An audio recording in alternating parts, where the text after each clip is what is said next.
Un petit quiz de 11 questions. Ce matin, ce midi ou cette nuit. Est-ce que vous allez avoir 11 sur 11? C'est un joli nombre, 11, n'est-ce pas? Donc, vous pouvez aller voir sur ChallengeU, il y a ce document-là, évidemment, comme tout le reste. Et il y a des consignes, des révisions à propos de Q1, Q2, Q3. On parle aussi des données aberrantes ou des données éloignées. Donc, peut-être que ça devrait vous rappeler des souvenirs. Mais surtout, il y a les petites questions ici fort amusantes. Et allons voir. On a deux groupes ici. Donc, peut-être je sais pas moi, un groupe défi sport, un groupe défi monde, groupe 1, groupe 2, qui représentent donc des résultats sur 100 à un examen de français. J'aurais aimé ça qu'on voit les petits bouts des moustaches, là. Voilà, hop et hop. Alors, êtes-vous prêts? Il va y avoir donc des questions sur ces deux diagrammes de quartile.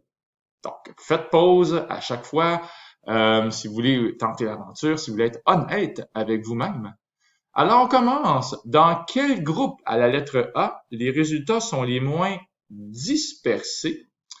Ben moi, j'ai le goût d'aller peut-être aller voir l'étendue. Donc, l'étendue, par exemple, si je vais voir dans le groupe numéro 2 ici, l'étendue, c'est le maximum moins le minimum. On dirait qu'on est autour ici de 82 ou 83, moins 50. Donc, le maximum moins le minimum. Donc, ça donne une étendue de 32 ou 33. Ici, c'est peut-être pas clair. Tandis que dans l'autre groupe, ici, dans le groupe 1, l'étendue est plutôt de 90 moins 55. Et ça fait une étendue de 35. Donc, j'aurais tendance à dire que c'est dans le groupe 1 que les résultats sont les plus dispersés. Ou dans le moins dispersé, donc dans le groupe numéro 2. Super! Donc, la réponse 32,5 contre 35. Donc, on continue. Dans quel groupe la médiane est la plus élevée? Bon, ça, c'est une question facile. La médiane, elle est ici, elle sépare.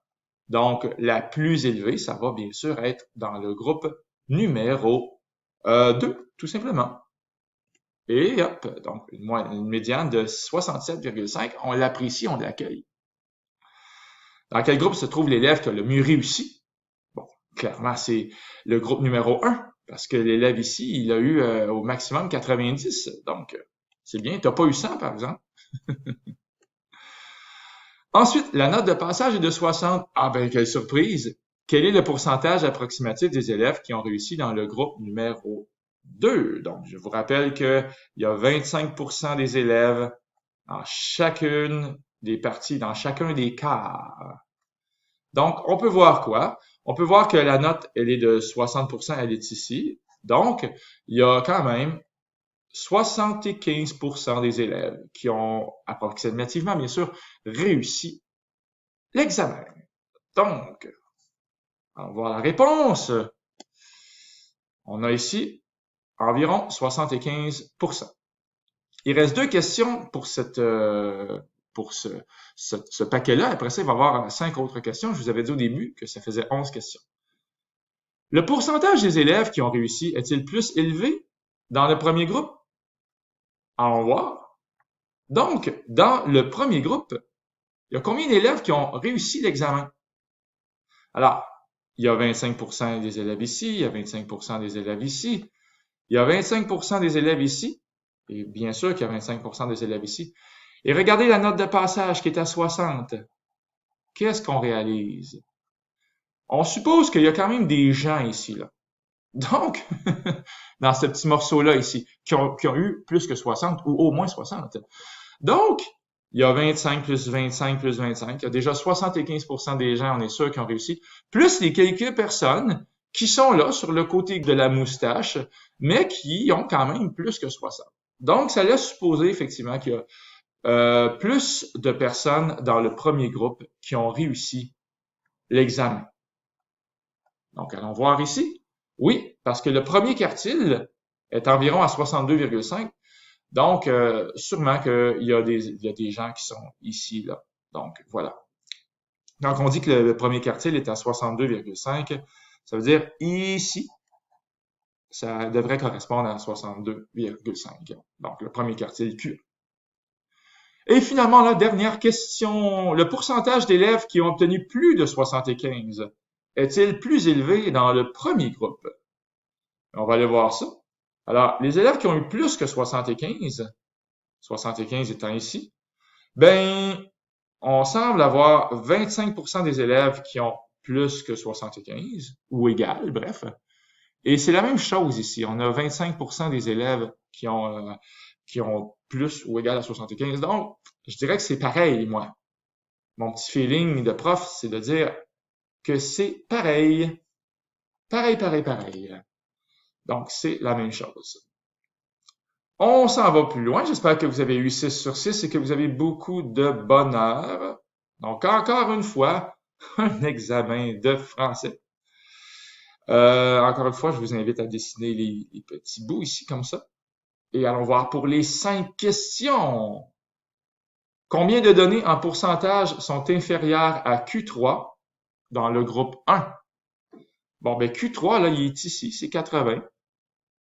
C'est Q3, ici, Q3. Donc, il y a 75% des données ou des gens qui sont inférieurs, peut-être égales, à Q3, donc dans le groupe 1. Alors, soyez pas surpris, la réponse devrait être 75%. Voilà. Dans quel groupe les données sont le plus homogènes? Donc, plus ensemble, homogène, et c'est vraiment dans le groupe 1 que c'est le plus homogène. Évidemment, le diagramme de quartile, il est plus rétréci, donc l'étendue, elle est moins grande. Donc, c'est dans le groupe 1 que c'est le plus homogène, et dans le groupe 2 que ça va être le plus hétérogène. Je viens de répondre aux questions 2 et 3, donc rapidement. Donc, dans le groupe 1, plus homogène, l'étendue, elle est de 50. Et ici, dans le groupe 2, plus dispersé, plus hétérogène. Dans quel groupe y a-t-il le plus de réussite? Ben, la réussite, c'est 60%. Ben, on réalise que c'est la même chose dans chaque groupe. Parce que 60% la réussite, j'ai 3 quarts, donc ça correspond à 75%. Et ici, j'ai également 3 quarts. Donc, le 3 quarts des élèves ont réussi, peu importe le groupe. Oui, oui, oui, et non, non, non. Et dans quel groupe? L'étendue interquartile. Ça, c'est Q3 moins Q1. On peut aussi regarder la largeur de la boîte. Donc, si vous faites Q3 moins Q1, pour le premier groupe, vous faites donc 80 moins 60, ce qui donne 20. Donc, ça va être L, la plus petite étendue interquartile. Tandis que ici, ça va faire Q3 moins Q1, 90 moins 60, ce qui donne 30. Alors, dans quel groupe l'étendue interquartile est-elle la plus petite? C'est dans le groupe numéro 1. Voilà. Donc voilà, c'était 11 petites questions en 8 minutes et demie, parce que ça vaut la peine. Le genre de petites questions, là, tu sais, des vrais ou faux dans un examen de fin d'année, là, ou des petites affaires qui valent 0 ou 4 points. Alors, faites attention, des fois, il y a des pièges. Bye tout le monde!